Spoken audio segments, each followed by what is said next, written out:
When one reads Healy's studies, they seem abstruse at the first glance, given the eclectic formulations, the incoherent presentation, and arbitrary transitions. In the midst of massive political upheavals, Healy focuses on individual cognitive processes, which he mystifies with Hegelian phrases and completely detaches from the analysis of objective development. Yet therein lies the very essence of his writings and speeches on dialectics. In his attempt to justify the opportunistic practice of the WRP, Healy was more and more drawing on all the idealist ideologies floating around at the universities. Answering these concepts was essential to defending Marxism against these positions and grounding our movement in the historical experiences of the Trotskyist movement. North's critique, however, was also significant precisely because Healy was attempting to misuse a great legacy of the Marxist movement.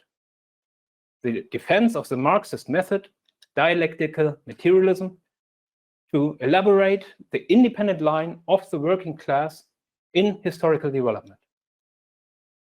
The defense of dialectical materialism and the fight against opportunism in the Trotskyist movement.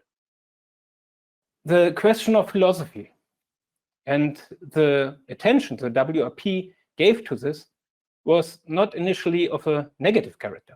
It was itself based on a really critical tradition. David North discusses this at length in Leon Trotsky and the Development of Marxism, which was written parallel to the critique of Healy's studies and lays out the basis of historical and dialectical materialism in a positive form. These two documents are very closely interlinked and must be read in their common context. The fundamental changes in the epoch of imperialism as a whole, and especially in the phase after the October Revolution, posed great challenges to Marxists in the understanding of these changes and directing revolutionary work towards them. Therefore, already for Lenin, the examination of the Marxist method and philosophy was essential. In his work, Materialism and Imperial Criticism, and in his philosophical notebooks, Lenin discussed in detail the question of dialectical materialism as well as historical materialism. And Trotsky, too, based his struggle against the Stalinist bureaucracy on an accurate dialectical understanding of world development and the first worker state, showing the close connection between the rejection of dialectics and an opportunist political line. He addressed himself to dialectics in a whole series of essays on science in the 1920s, and he mastered the dialectical methods in all his writings. In Leon Trotsky and the Development of Marxism, North writes, in this objective exposition as a real historical development, Trotsky demonstrated the bankruptcy of the metaphysical mode of thinking which, proceeding from the formal logic, rigidly counterposed the democratic revolution to the socialist revolution.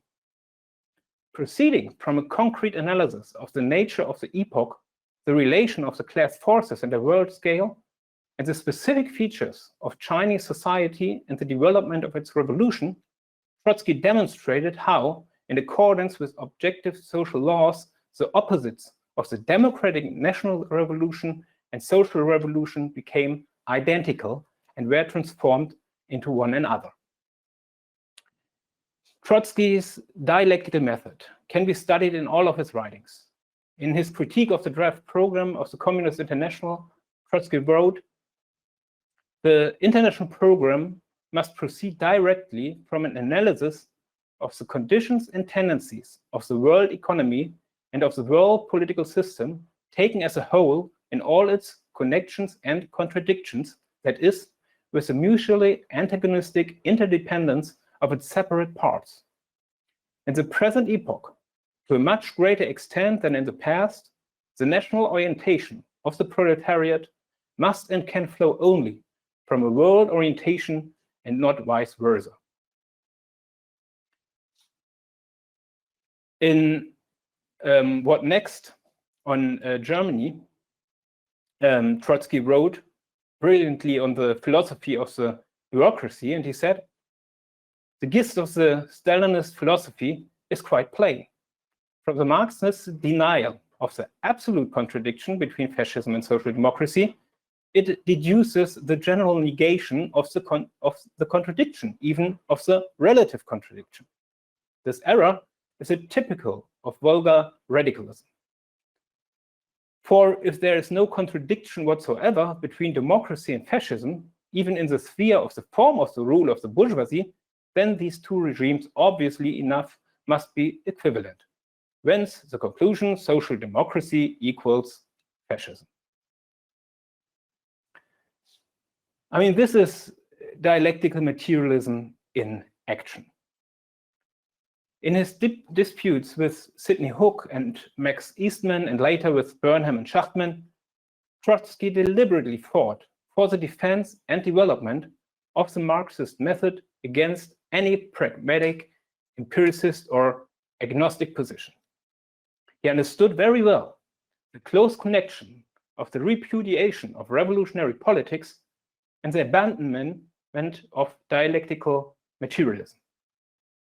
As Johannes and Clara and also Joe already discussed in more detail, Burnham and Schachtman maintained that the Soviet Union was no longer a worker state and that the bureaucracy had emerged as a new ruling class in what they referred to as state capitalism.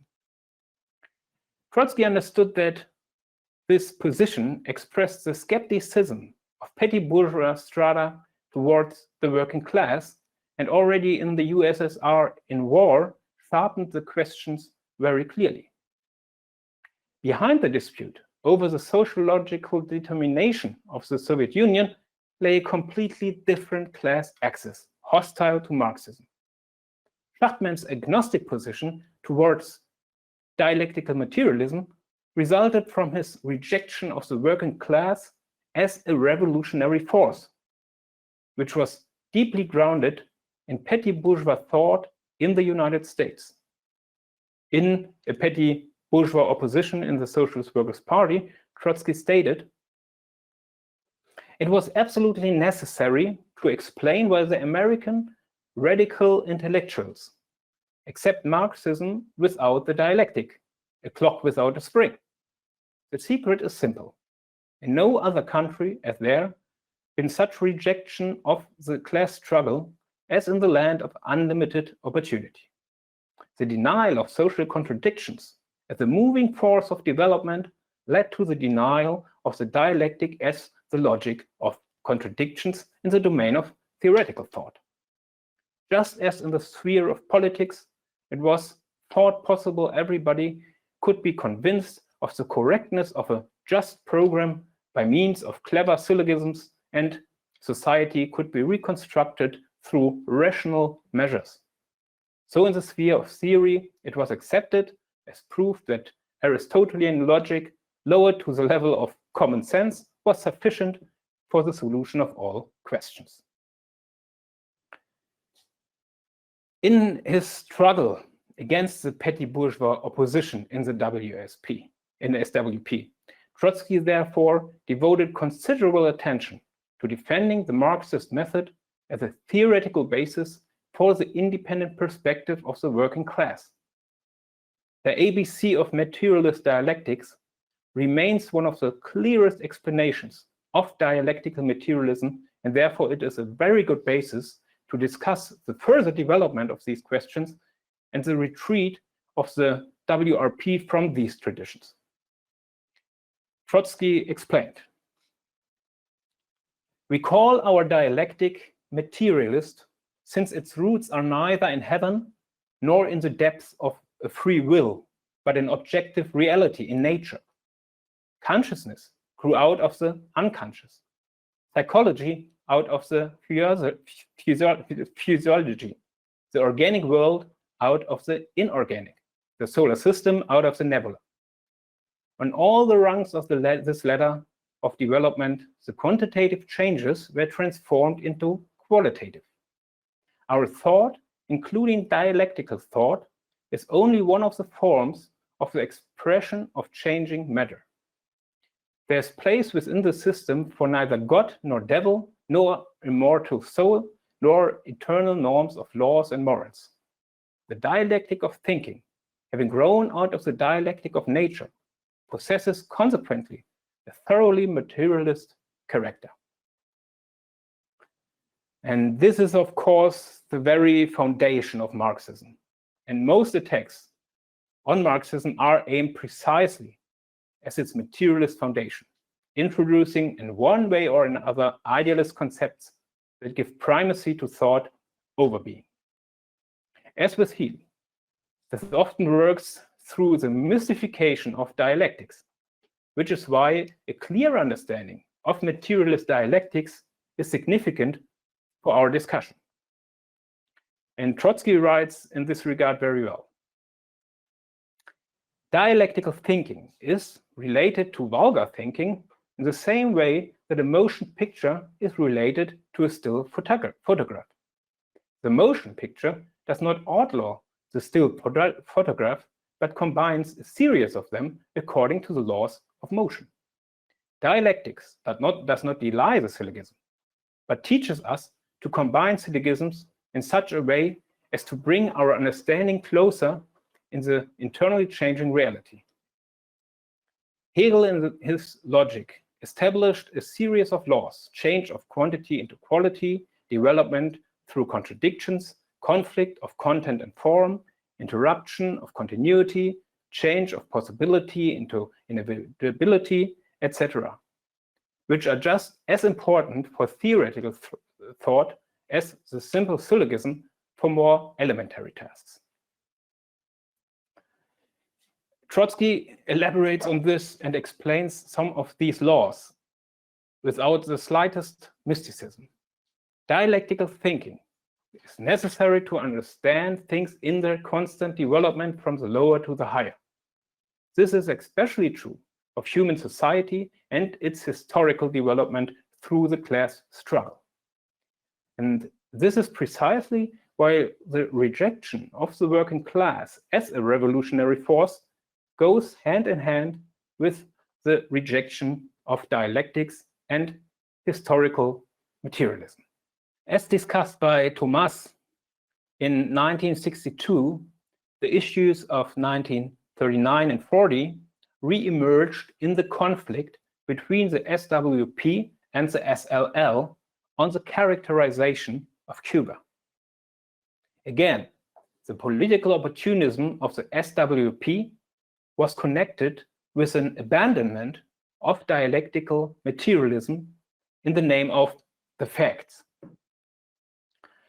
The SLL extended the struggle against Pabloid revisionism to the level of its underlying idealist methodology, and by doing so, defended and developed the Marxist method, as David North writes in The Heritage We Defend.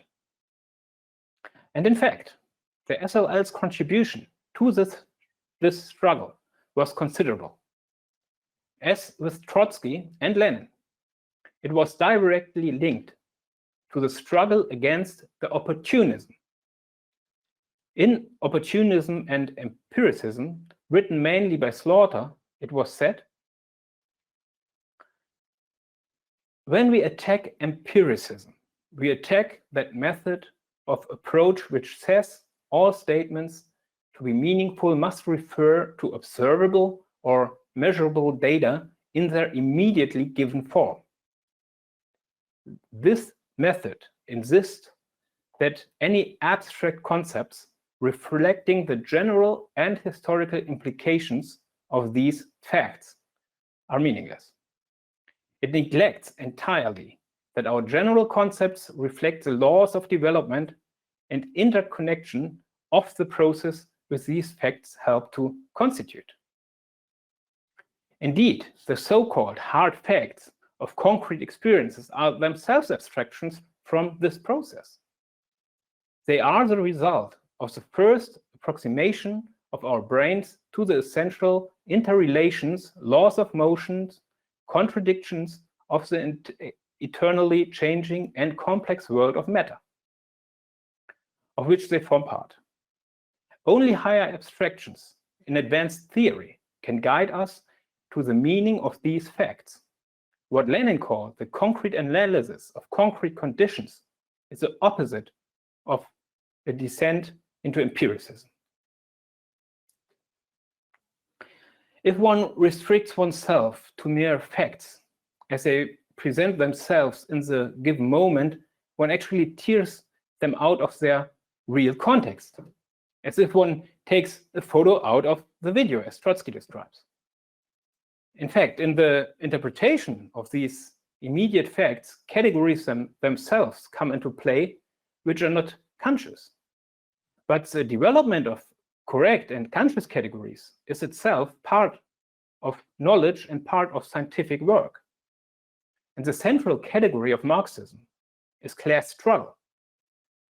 Slaughter explained this very well, and in doing so outlined the close connection between dialectical and historical materialism that is between epistemology and social theory. He writes, "In order to be concrete, the analysis must begin with a class evaluation of every event, every phenomenon. The empiricist, who pretends to restrict himself to the bedrock of the facts alone, in fact imposes on the facts an unstated series of connections whose foundations are unstated. With Hansen and the Pabloids, their new reality is actually a list of abstractions like the colonial revolution, the process of de-Stalinization, irreversible trends, leftward moving forces, mass pressure, etc. Like all statements about social phenomena, these are meaningless unless they are demonstrated to have specific class content. For the class struggle and the exploitation are the content of all social phenomena. This discovery of Marx is a theoretical cornerstone which Hansen has lost with all his talk about the facts." End quote. Another important SLL work was Slaughter's introduction to Lenin's philosophical notebooks. The notebooks had first been published in English in 1961 and had provoked much debate. Lenin's intense preoccupation with Hegel was interpreted as a turning away from materialism, and the new volume was contrasted with Lenin's earlier writing, Materialism and Empiricism.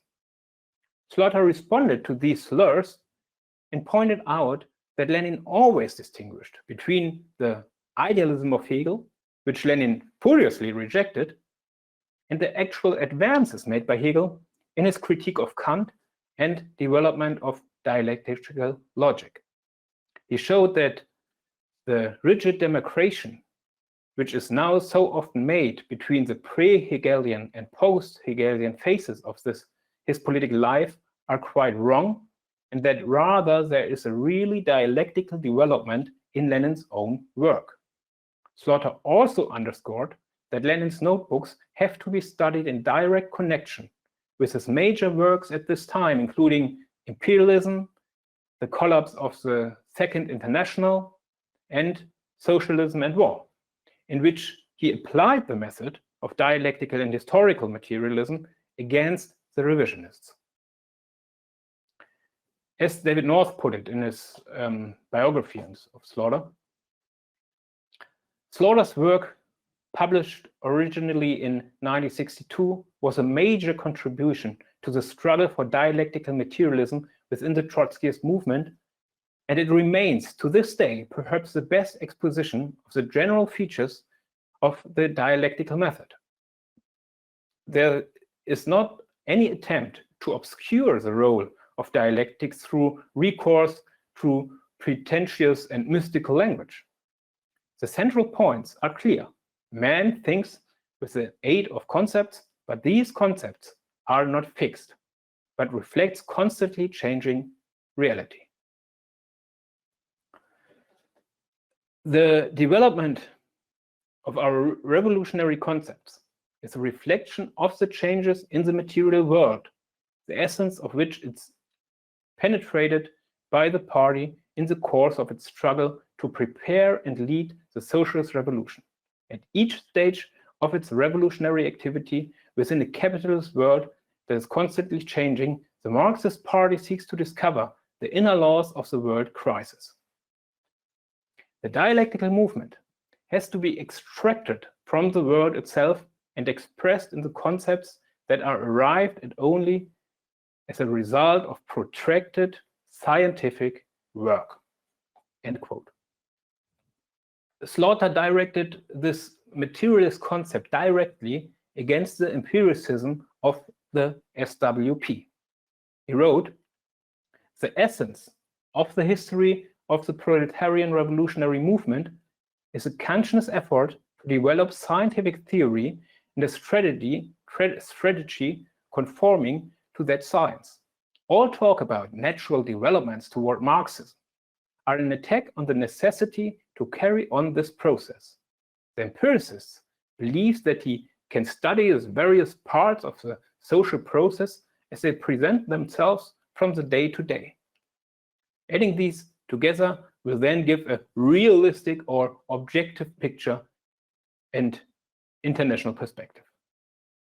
To assume that the dialectical method is a shortcut which makes all this hard work of economic, social, and political analysis unnecessary is a mistake of those who talk glibly about applying dialectics." Comrades, these quotes could be really read as a powerful answer to Healy's studies in dialectics. Slaughter's text was actually an important basis for the development of North critique, as he outlines in the political biography of Slaughter. As we discussed at this school, the ACFI and the Workers' League were found on the basis of the struggle against the SWP and based themselves very much on the writings of the SLL. After the split with Wohlforth, they again carefully worked through this heritage. When Wohlforth rejoined the Pavlovites, he also joined them in their attack on dialectical materialism. As Evan discussed yesterday, even given certain weaknesses, the chapter on philosophy in the Fourth International and the renegade Wohlforth explained the pragmatist outlook of Wohlforth very well and showed the significance of the struggle against pragmatism and for dialectical materialism in the building of the revolutionary movement. But really, it's the whole document against Wohlforth that is a really powerful statement against pragmatism. And based on the appropriation of this historical heritage of the Trotskyist movement, the Workers' League developed a clear understanding of the dialectical method that is really unique. In the 1978 perspective resolution of the Workers' League, this is expressed in all clarity and sharpness. Even though this was already quoted by Tom, I will quote it again since it's absolutely crucial for this discussion. It's a famous quote, of course, from the perspective: "There can be no real turn to the working class outside of the conscious struggle to preserve the lines of historical continuity between the present struggles of the working class and the Revolutionary Party as a unity of opposites and the whole content of this objective historical experiences of the class and the development of Bolshevism. It is only from this standpoint of the struggle to base the whole work of the party on the historical gains of the struggle against revisionism and the immense political and theoretical capital it is a heritage left behind by Trotsky to the Fourth International that the fight against pragmatism within the ranks of the party and therefore in the working class itself can be seriously mounted. As soon as the struggle against pragmatism is detached from the fight to maintain the direct historical connection between the daily practice of the cadres and the whole body of historical experiences through which the Trotskyist movement has passed, it degenerates into most impotent forms of verbal justing, Or, to put it even more accurately, it becomes simply another variety of pragmatism itself. I mean, this extremely powerful conception of the Marxist method and of the building of the party is directed against the objectivism and empiricism of the SWP. It is directed against the reconstruction theory we discussed of the OCI, that is diminishing the significance of the history of the Trotskyist movement. And of course, it is directed against the growing opportunist tendency within the WRP. Because at the same time, in the late 1970s, the WRP was moving in exactly the opposite direction, to the extent that it abandoned the struggle against populism and developed an increasingly opportunist practice, which we will discuss in more detail in the further lectures. It detached the philosophical questions precisely from this concrete historical context. The issue of dialectics and the emphasis on philosophical questions acquired a completely different character. The invocation of the dialectic in and of itself, unrelated to its verification in the clarification of program and political analysis, turns the question of dialectics in another direction.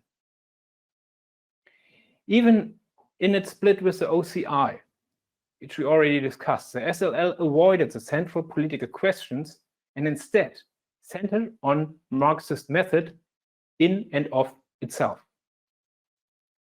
In a statement of the ICFI on the split with the OCI, which Comrade North already quoted in the discussion, Slaughter stated, "The split is not the result of organizational questions or misunderstandings, and it is not about tactical aspects of how to build the Fourth International. It is a political split going to the foundations of the Fourth International Marxist theory. Delegates for the SLL showed from experience of building the Revolutionary Party in Britain that a thoroughgoing and difficult struggle against idealist ways of thinking was necessary, which went much deeper than questions of agreement on program and policy." And this statement, which puts dialectics and method against the program, was powerfully answered in How the WRP Betrayed Trotskyism, which notes that the issue of dialectical materialism neither exhausted nor superseded the fundamental political and programmatic questions that remained to be addressed. And Peter already read and discussed the full quote, so I don't have to repeat this. This question became even clearer in the split with Thornet. In the WRP now very deliberately bypassed the political questions because these would inevitably have led to a discussion of its own fragile basis in the campaign against the Heath government, and instead it focused almost exclusively on the philosophical questions, increasingly detached them from the assimilation of the history of the Trotskyist movement. And with a Thornet, Banda even attacks Thornet for making a fetish of the program. The party does not have to start from the program, but from the present economic and social crisis, and posits on the program. The decisive question is not the agreement on the program, but, quote, the nature and methods of the party itself, Banda states. And quote, the program is subordinated to the conflict of the party's practice and its theory, end quote. In his obituary for Jerry Healy, Comrade North answered Banda by stating, the character of the WRP program he seemed to be admitting would ultimately be decided by the outcome of the depending conflict between parties' opportunist practice and its formal adherence to revolutionary theory. And yeah, the mystification of dialectics and its separation from the struggle for the program of the Revolutionary Party took more and more overt forms as the WRP's class axis shifted and its maneuvers became more and more opportunistic.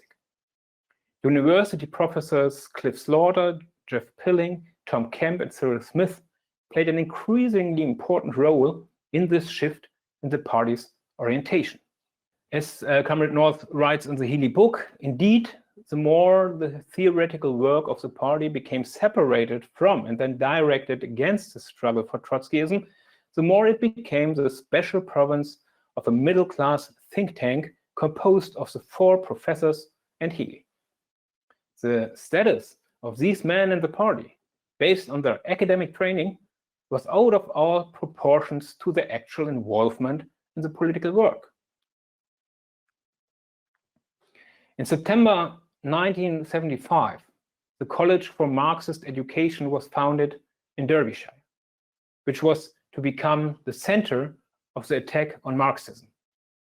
Education was increasingly directed toward learning unconscious dialectics, while Trotsky and the history of the Trotskyist movement no longer played a role.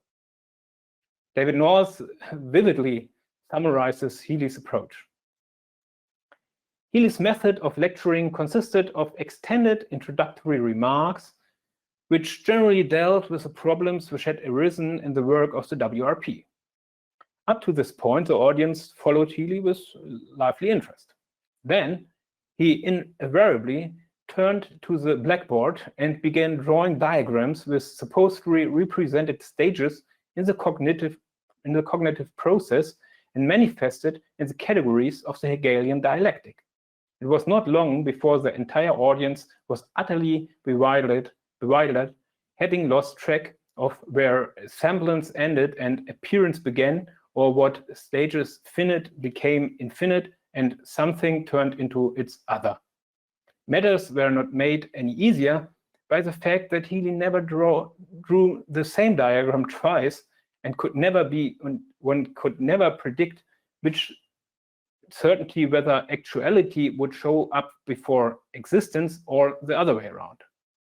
Indeed, attempts by students to memorize Healy's dialectic through all its adventures inevitably failed, because it never followed the same path on successive days.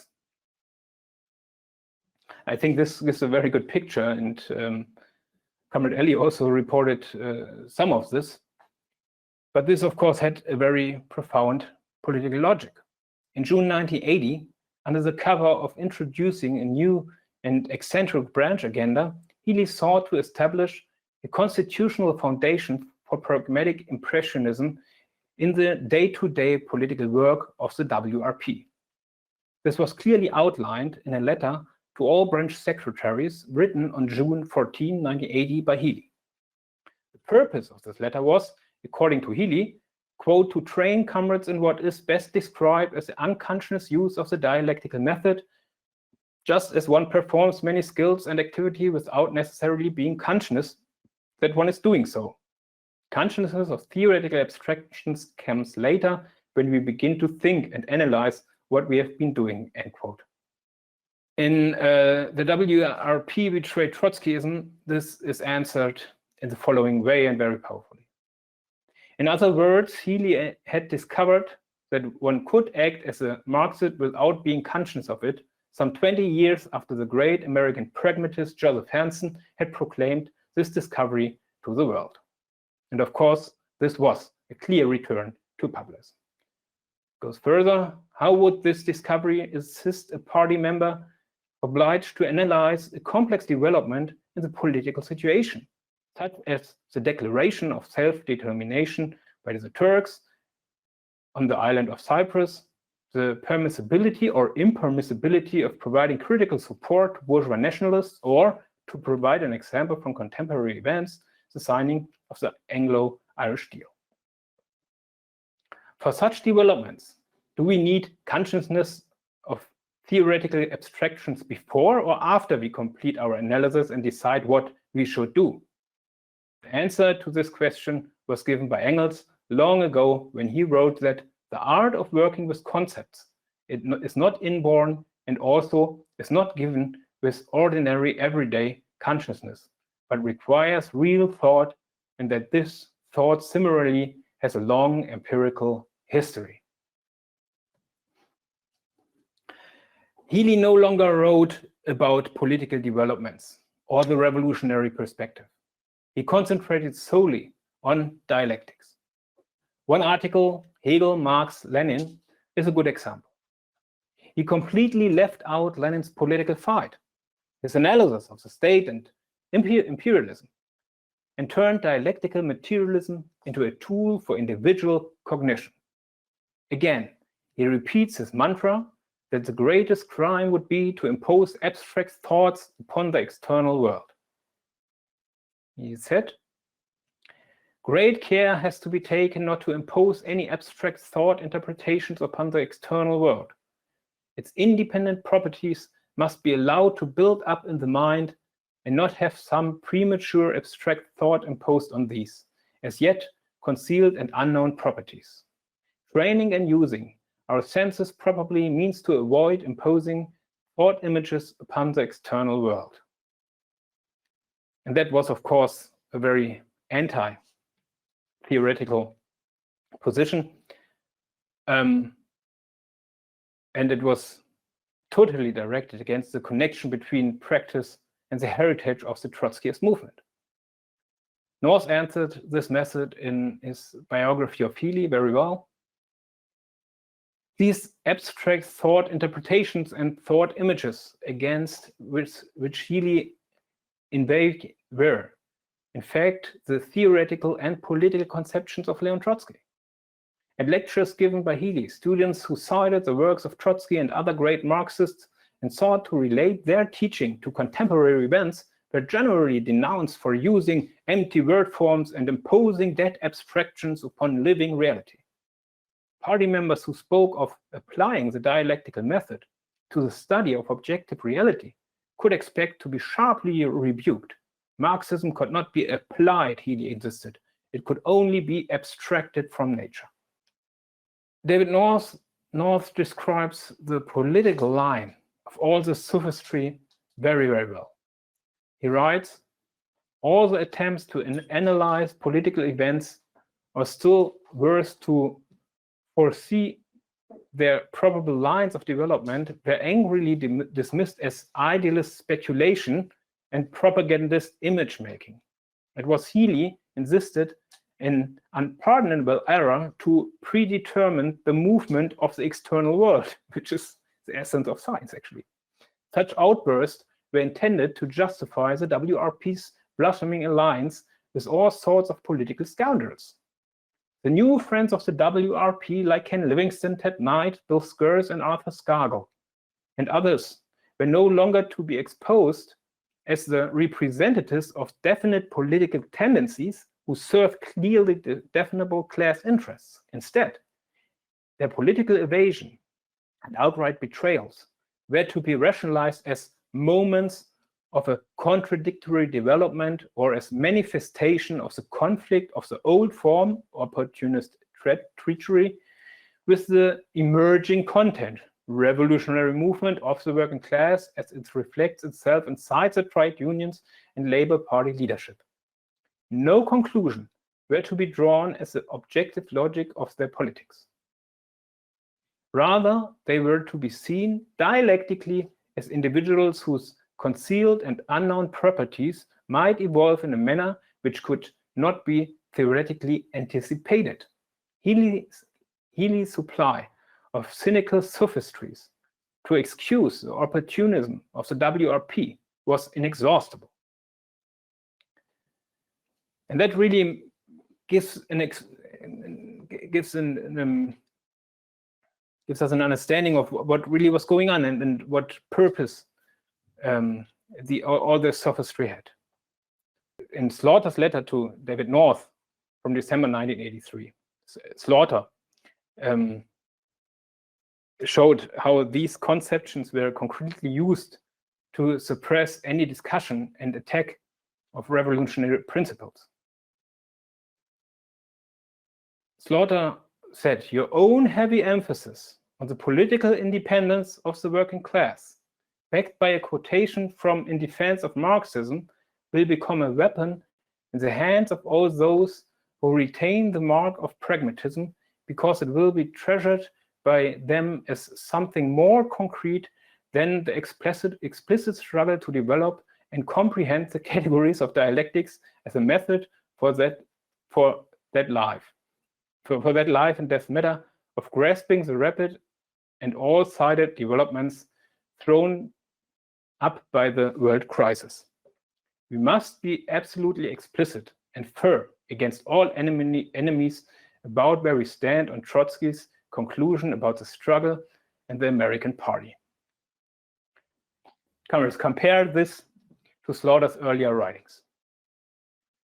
Now, the Marxist method is put into opposition to the political independence of the working class and is no longer the tool to actually establish the independence of the working class. The political line of this method couldn't be made clearer. The studies in dialectical materialism by Healy were the culmination of Healy's theoretical efforts.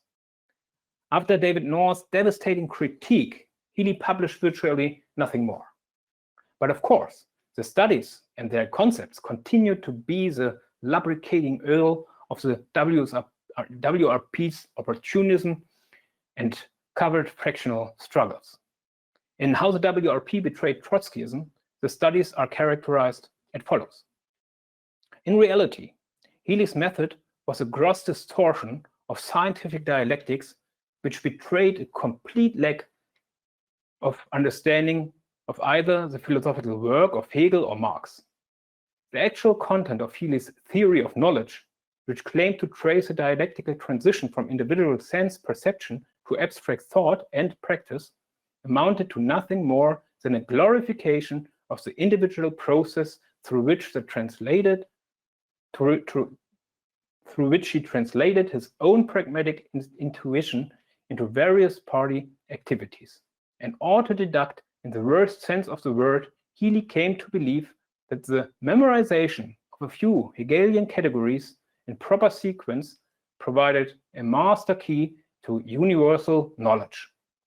A serious study of Trotskyism, political economy, the history of the workers' movement, and last but not least, the historical origins and development of the philosophical concepts could be replaced with a few juggle phrases.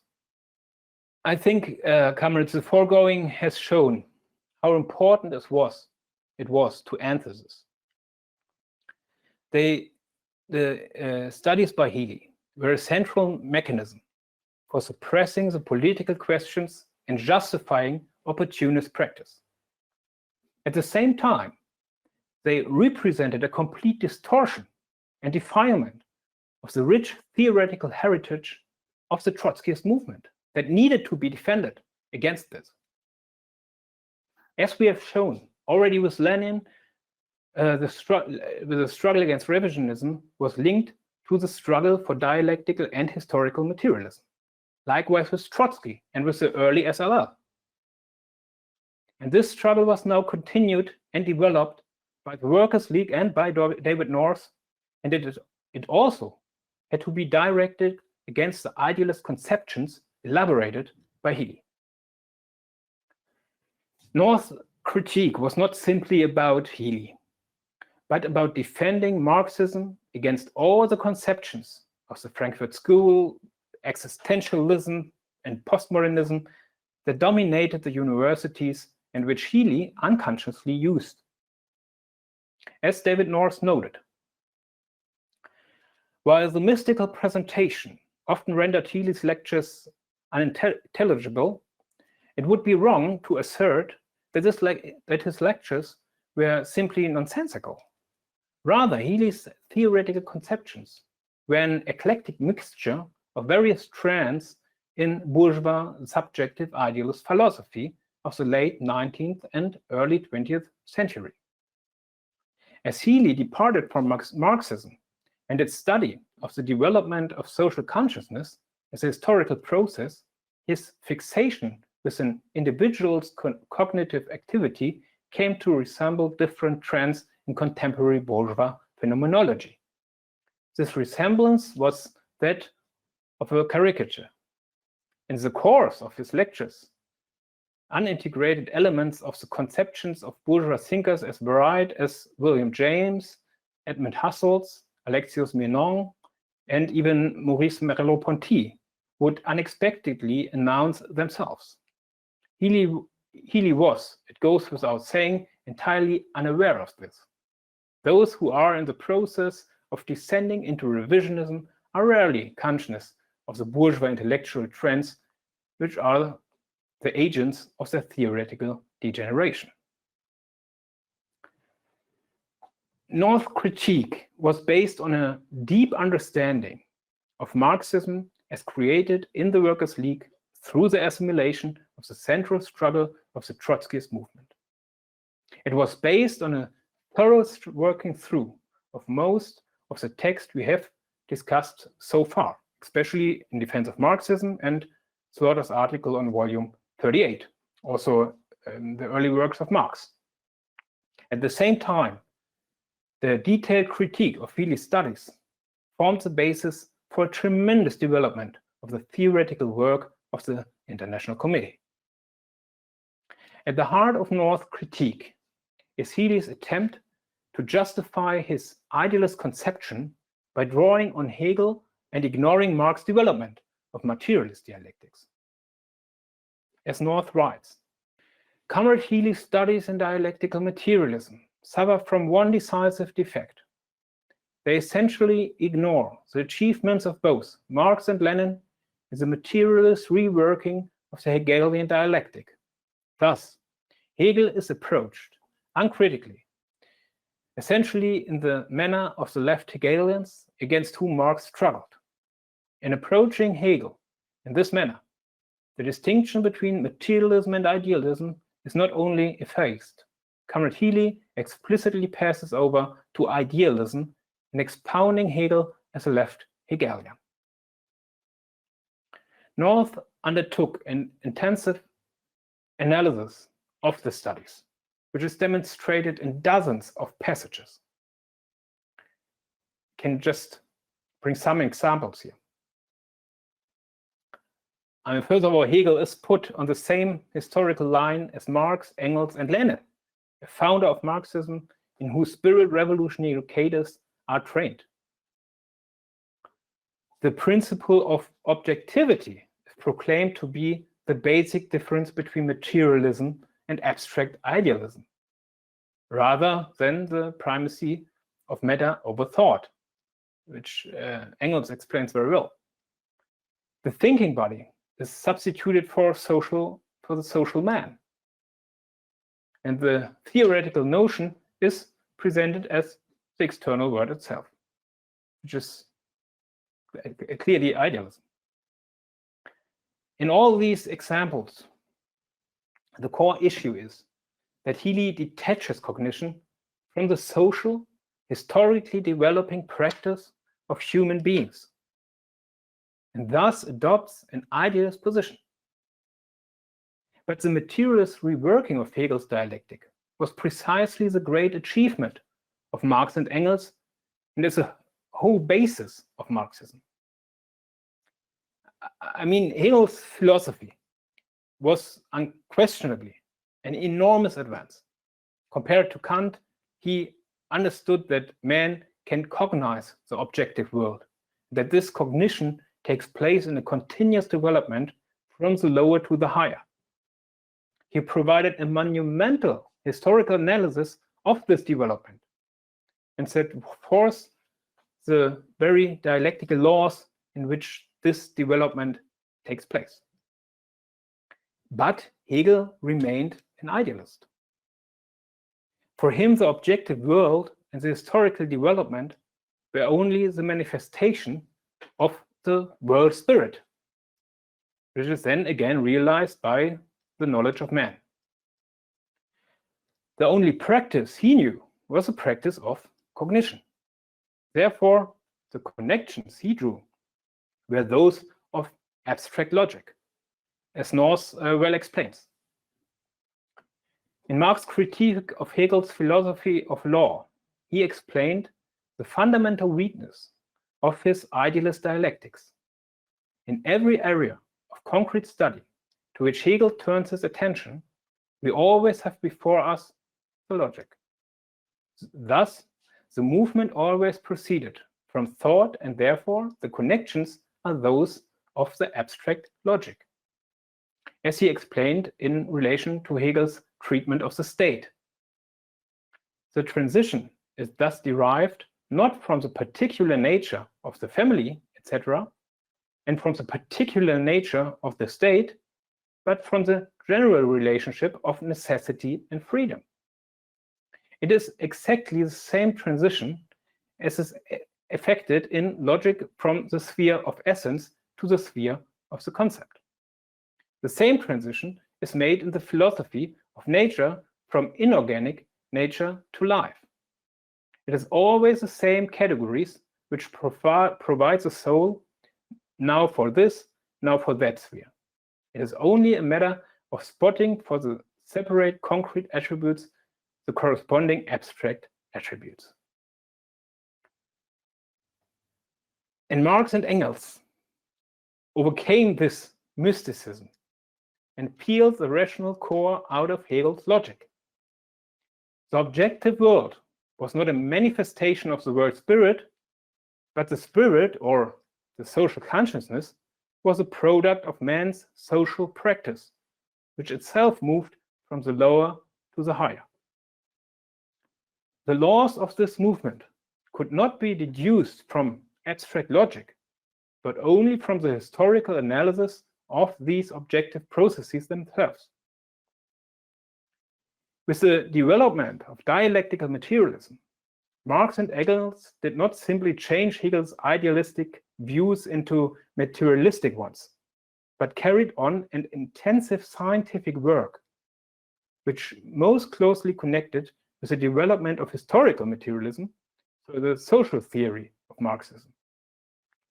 Healy systematically downplayed this enormous work because in returning to Hegel, he threw overboard the very historical development of the class struggle and the legacy of the Trotskyist movement. How deliberately Healy turned away from the materialistic understanding of the world is shown in his treatment of one of the best summaries of the Marxist method written by Lenin. Lenin writes in Materialism and Empirical Criticism, "The most important thing is that the objective logic of these changes in the historical development has in its chief and basic features been disclosed. Objective, not in the sense that a society of conscious beings, of people, could exist and develop independently of the existence of conscious beings, and it is only such trifles that Bogdanov stresses by his theory, but in the sense that social being is independent of the social consciousness of people. The fact that you live and conduct your business, beget children, produce products, and exchange them, gives rise to an objectively necessary chain of events, a chain of development, which is independent of your social consciousness, and is never grasped by the latter completely. The highest task of humanity is to comprehend this objective logic of economic evolution, the evolution of social life, and the general and fundamental features, so that it may be possible to adapt to it one's social consciousness and the consciousness of the advanced classes of all capitalist countries in as definite, clear, and critical a fashion as possible." And I mean, this, which is based also on Marx's famous summary of historical materialism, the preface to Political Economy, this is really an excellent summary of the Marxist method, the tasks of the party. Healy, however, erases from this section what is essential. Rather than the objective logic of economic evolution, we have the objective logic. And this objective logic is defined by Healy as, quote, its relation as a stage of knowledge in relation to other categories. North comments on this very powerfully. He writes, "It is clear from these passages and the selective quotations that Comrade Healy views the logical categories and their interrelation as the essential content into which historical movement is distilled. Once the logical thought content of each material event or facts has been discovered, we can then reveal their essence as a stage of knowledge in relation to other categories such as necessity, probability, possibility. There we have the entire logical mysticism of Hegel uncritically reproduced, and this in fact is the essence of Comrade Healy's entire approach to dialectics in these most recent articles.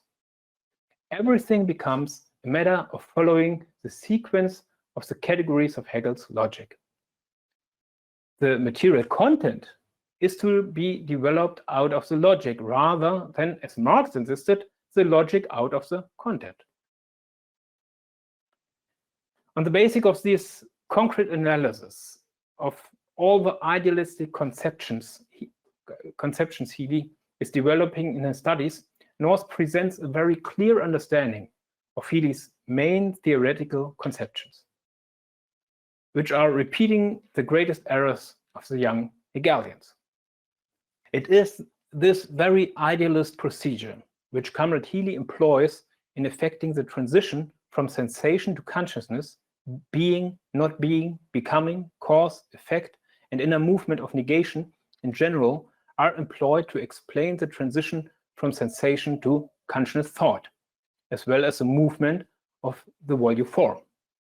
After absolute essence, negative semblance confronts our theory of knowledge, which becomes positive semblance, as they face each other in antithesis, Comrade Healy declares, we have ended the sensus stage of the cognitive process. All this has been accomplished simply through the references to categories of the Hegelian logic. In other words, we have a mystical process presented as a real process." End quote. Thus, Healy not only turns against Marx, but also falls behind Hegel. For one of Hegel's great achievements was precisely to emphasize the connection between historical development and knowledge. Only he did it in a twisted way, by understanding the historical process as an expression of the idea and thus mystifying it in an idealistic way. But Healy's recourse to Hegel just eliminates everything that was progressive about Hegel and actually goes directly to subjective idealism. In The Heritage We Defend, North sums Healy's positions up very well. According to Healy, logical categories are the distilled essence of all material phenomena, including historical processes. Therefore, in the analysis of contemporary events, a great deal of time can be saved if, rather than tediously examining the historical processes and social forces out of which they developed, one simply dismisses these events as a secondary manifestation of the essential categories. In other words, rather than examine the specific import of a particular concrete development of the class struggle, one simply pronounces it to be the manifestation of movement of the quantity into quality, or one asserts with a knowing air that it is the more appearance of an essence or the outer form of a more fundamental content. Healy's rejection of historical materialism that comes out of this approach is quite explicit. He writes, historical materialism is a method for the building of the Revolutionary Party based upon the cognition of its object, which is society consisting of conscious human beings with the will to go on changing the world independently of each others as individuals. That really goes far away from Marxism. North shows how in this one sentence all historical materialism is thrown overboard. He answers, the philosophical foundations of historical materialism is that social being exists independently of social consciousness. We had also the Lenin quote on this.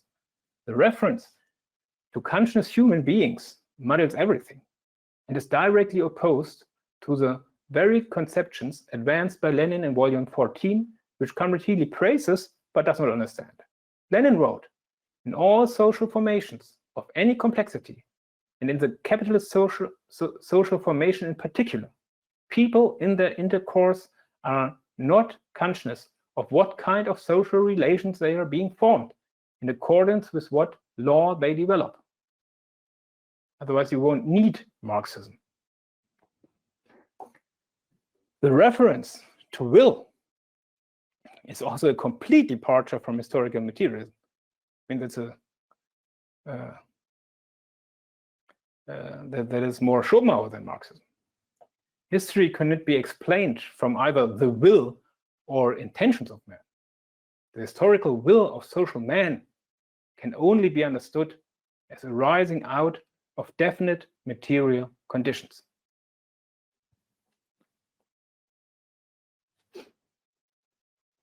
As for changing the world independently of each other as individuals, it would appear that Comrade Jerry has just abolished social man. Instead of history developing through the collective social practice of man, independent of consciousness, we have a history arising out of willful and conscious human beings who change the world independently of each other as individuals. And this sums up Healy's perspective. He attacks historical materialism and dissolves dialectics into pure logic in order to detach the practice of the WRP from the legacy of the Trotskyist movement and to justify this daily opportunism.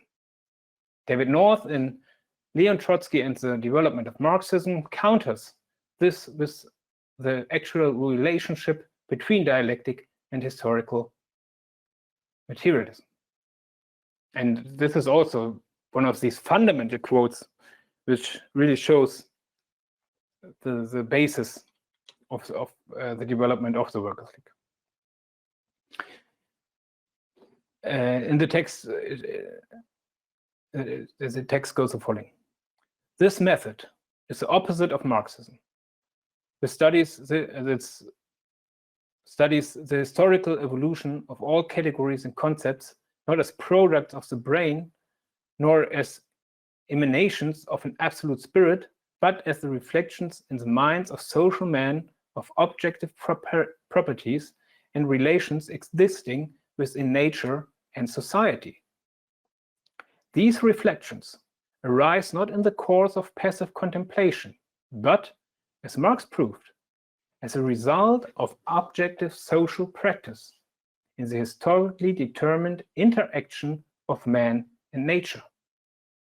By placing social practice at the center of a theory of knowledge, having extracted the rational core of the Hegelian dialectic from its idealist form, Marx was able, for the first time in the history of philosophy, to establish scientifically the relation between matter and thought, object and subject, and practice and theory. Man cognized the world in the social process of changing it. The forms of his thinking are produced and conditioned by the growth of the productive forces and the social relations which arise therefore. Man's cognition of the laws of nature and society, understood scientifically as an historically developing social process, cannot be reduced to the one-sided, from object to subject, passive and mirror-like reflection of nature in human thought. Cognition and practice constitute a unity of opposites, each influencing and shaping the other. In accordance with the dialectical laws govern the social process of production, which gives rise to the whole vast superstructure of ideology and politics.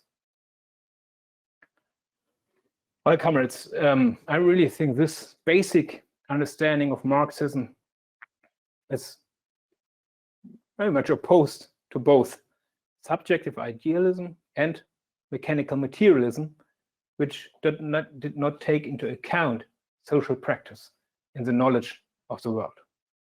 Or as North put it, it shows the central relation between cognition and revolutionary practice, without which scientific knowledge of the objective world of the class struggle is impossible.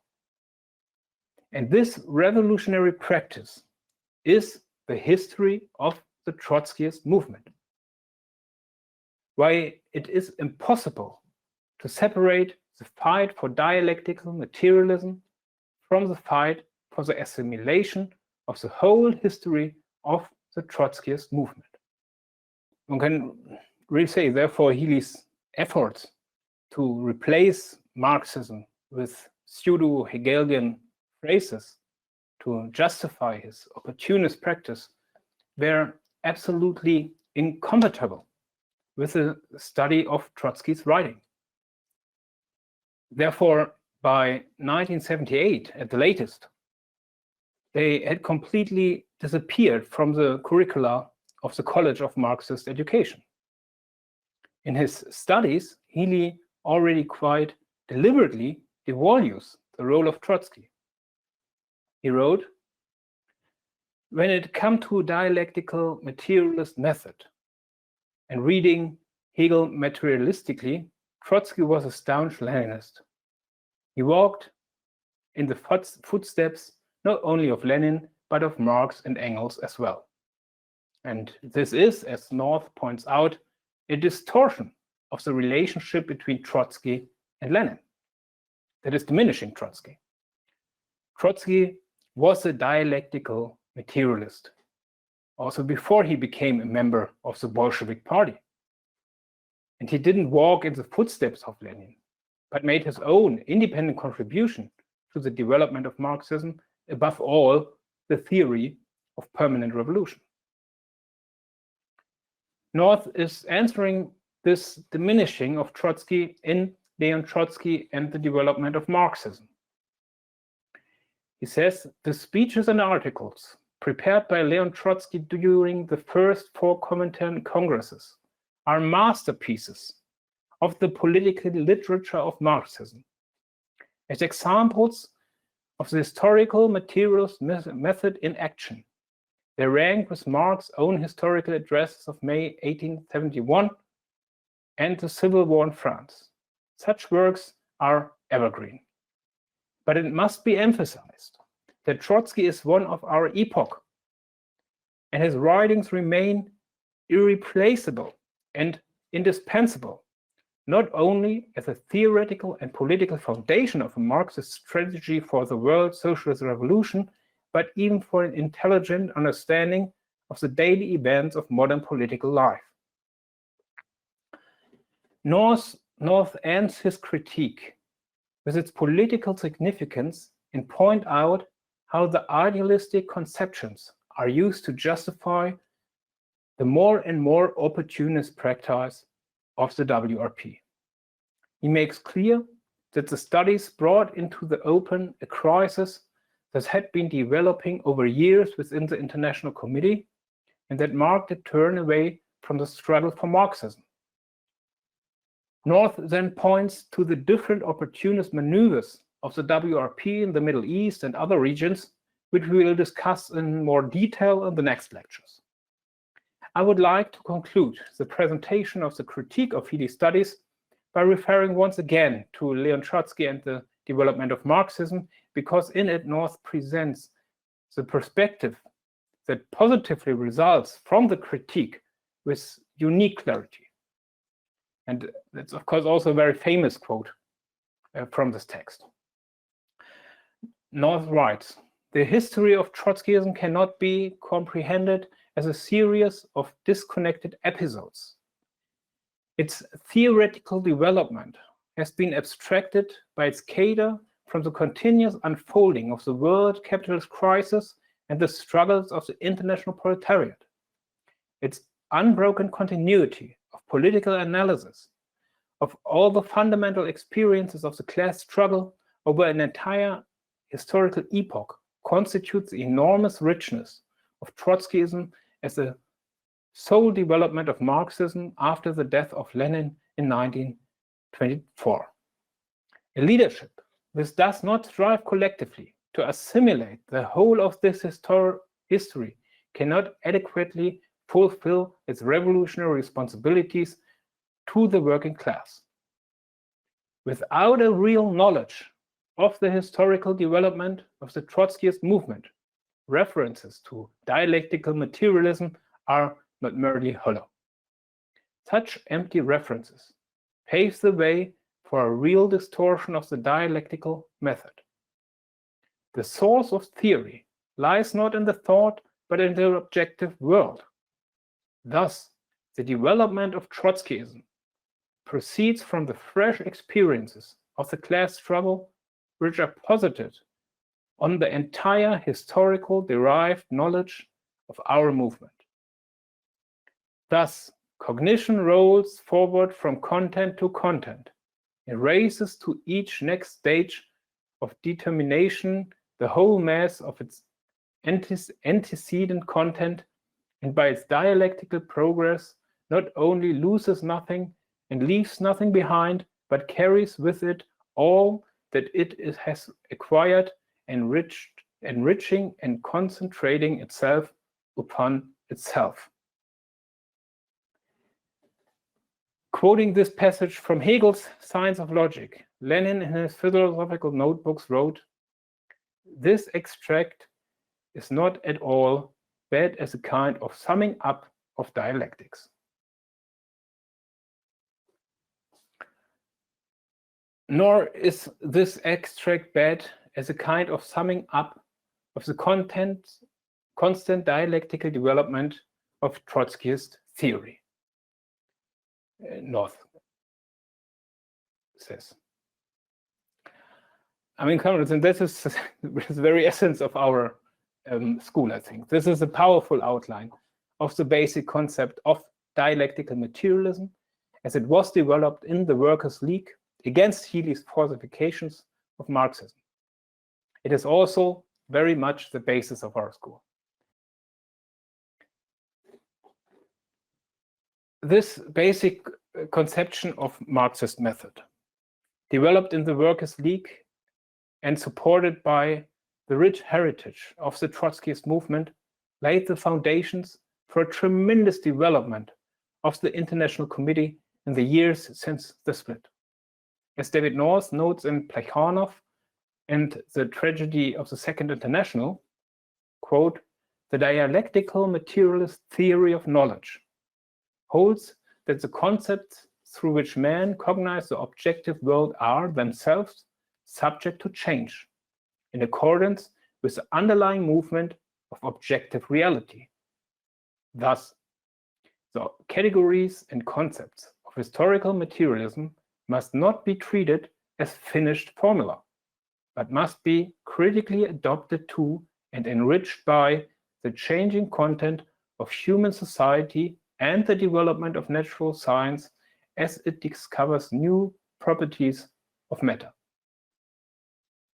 And later in the text, North says, "During the past 18 years, the International Committee has produced an extraordinary range of political and theoretical work. We have subjected to analysis the most difficult political issues, among them the breakup of the Soviet Union, the decay of the trade unions, and the contemporary significance of bourgeois nationalism. In each case, we have not simply reasserted orthodox positions, but creatively developed and adapted the Marxist program to the new historical conditions. Moreover, each day the theoretical vitality, programmatic clarity, and political astuteness of the International Committee is attested to by the publication of the World Socialist website." And I mean, we have discussed these developments at length at the 2019 summer school. and they are themselves an expression of the enormous theoretical strength of the International Committee. And one could add many more questions. Our defense of historical truth against the post-Soviet falsification of history, against the attacks on the American revolutions, or the rehabilitation of Hitler in Germany. We could only understand the significance of these questions and answer them in this sharp way because we understand the importance of an understanding of history to the emancipation of the working class. David North sums this up in postmodernism's 20th century political demoralization and the flight from historical truth, where he says, the burden of the decades of historical falsification could not be overcome in time for the Soviet working class to orient itself politically, uphold its independent social interests, and oppose the dissolution of the Soviet Union and the restoration of capitalism. There is a lesson in this historical tragedy. Without a thorough knowledge of the historical experiences through which it has passed, the working class cannot defend even its most elementary social interests, let alone conduct a politically conscious struggle against the capitalist system. The International Committee has therefore also constantly defended and developed the methodological basis themselves. Just a few examples. The discussion of objectivism and empiricism and the role of the subjective factor in reform and revolution in the epoch of imperialism. The elaboration on dialectical understanding of social form and content in Why Are the Trade Unions Hostile to Socialism? The discussion of the unity of opposites, of the class and the party in The Origins of Bolshevism and What is to be Done, or the problems of abstract identity in the Goldhagen article. The polemics against Steiner and Brenner are undoubtedly particularly important. North, in his engagement with Steiner and Brenner, further developed the very conceptions we discussed during the last hour. The book is a Marxist attack on all the various schools of subjective idealism, such as postmodernism, the Frankfurt School, and existentialism. It is a powerful defense of materialism. As David North writes, the real issue, as is of course directed against Steiner and Brenner, the real issue is that you do not agree with the International Committee's insistence that the fight for socialism requires the development within the working class of both a profound knowledge of history, particularly that of the socialist movement itself, and the most precise and concrete understanding possible by means of ever more exact conceptual approximations of the objective movement of the world capitalist system in all its complex, contradictory, and interconnected forms. What you refer to falsely as objectivism is a Marxist striving to accurately reflect in subjective thought the law-governed movement of the objective world, of which social man is part, and to make this knowledge and understanding the basis of revolutionary practice. For all your talk about dialectics and the fight against pragmatism, everything you write demonstrates indifference to the requirements of developing a working class movement whose practice is informed by Marxist theory. I think it's remarkable how in Steiner and Brenner, the conceptions of Healy, in whose school they were taught, of course, at least in part, merge with all the anti-Marxist theories floating around in the universities. This itself underlies, once again, the importance of the struggle against Healy's conceptions, and it shows how important it was to continue this struggle. Their reaction their rejection of the Enlightenment, and therefore reason, their insistence on utopia and the breaking up of the family, etc., are all animated by the same spirit: to detach Marxism from a science, from the close study of the class struggle and its history, and to transform it into a beautiful idea that fits the life of petty bourgeois existence. Marxism is not supposed to solve the crisis of revolutionary leadership of the working class, but the sexual problems of a Frank Brenner. That this is not about individuals, but about fundamental tendencies of bourgeois ideology was also made clear by David North in his essay, "It Was All Engels' Fault," a review of Tom Rockmore's Marx After Marxism. After the collapse of the Soviet Union, dozens, if not hundreds, of professors and academics rediscovered Hegel, turned him against Marx, and developed political theories based on him. An endeavor that North correctly diagnosed as major step backward, theoretically and intellectually, that can only serve reactionary political ends. With regard to Rockmore, North proved beyond doubt that his interpretation of Marx as an idealist, who had been materialistically twisted by Engels, had no scientific substance at all and served clear political ends. Quote, "What Rockmore advocates, a Marx without historical materialism, without Engels, without Marxism, proves in the end to be a Marx without socialist revolution, a Marx that is not simply stood on his head, but also handcuffed and gagged." Comrades, the International Committee, on the contrary to all these theories, has developed Marxism as the science of socialist revolution. In the fifth phase of the development of the Trotskyist movement, in which a new revolutionary upsurge of the international working class is intersecting with the political activity of the International Committee, these theoretical foundations became absolutely crucial. It requires the conscious struggle to preserve the lines of historical continuity between the present struggles of the working class and the Revolutionary Party as the unity of opposites and the whole content of the objective historical experiences of the class and the development of Bolshevism. It's said in the 78 document. And this is the essence of the discussions on dialectics, and this is the essence of this school, which can just be the starting point of an intensive study of this rich history. Thank you very much, comrades.